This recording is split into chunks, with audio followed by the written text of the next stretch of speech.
কলাজত ভ্ৰমণ সুৰভি শীৰ্ষক এখন ভ্ৰমণ গ্ৰন্থ উন্মোচন কৰা হয় বিশ্বৰ বিভিন্ন প্ৰান্তৰ ভ্ৰমণৰ কাহিনী সন্নিবিষ্ট হৈছে এই গ্ৰন্থখনত অৱসৰপ্ৰাপ্ত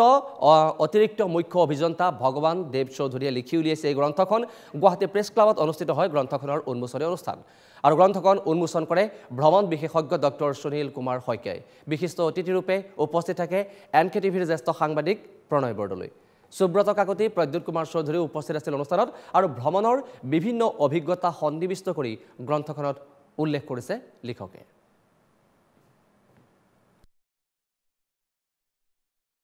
মই পেছাগতভাৱে মই এজন অভিযন্তা কিন্তু অভিযন্তা হোৱাৰ সুবাদতে যেতিয়া মই যিকোনো কৰ্মক্ষেত্ৰত পৰিদৰ্শন কৰিবলৈ যাওঁ বিভিন্ন জেগাত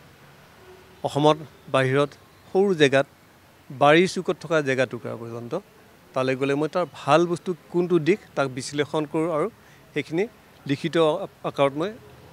ৰাখি থওঁ ঠিক তেনেকুৱা ধৰণৰ লিখি থাকোঁতে এদিন আমাৰ ডক্টৰ ভৱেন শইকীয়া বা ডক্টৰ নগেন শইকীয়া ছাৰে মোক পালে মোৰ দুটামান মানে এপিছ'ড তেখেতে পঢ়ি উঠি তেওঁ কৈছে যে আপোনাৰ লিখা শৈলীটো বৰ সুন্দৰ হৈছে অনুভৱখিনি ধুনীয়াকৈ ৰাইজলৈ উলিয়াই দিব পাৰিছে গতিকে আপুনি এটা কাম কৰিব এইবিলাক ইলেক্ট্ৰনিক মিডিয়াত নাৰাখিব দেই এনেকৈ কেতিয়াবা হেৰাই যাব তেখেতে বৰ অত্যন্ত মানে মোৰ শ্ৰদ্ধাৰ ব্যক্তি যিজনে ইমান সুন্দৰ পৰিষ্কাৰ পৰিচ্ছন্নভাৱে থাকি তেওঁ যেনেকৈ যিটো ধৰণৰ তেওঁ কথাখিনি কয় মোক বহুত মুগ্ধ কৰিলে তেওঁ কথাখিনি মোক হেৰি কৰিবলৈ আপুনি কেতিয়াও ইলেক্ট্ৰনিক মিডিয়াত নাৰাখি প্ৰিণ্ট মিডিয়াত ৰাখক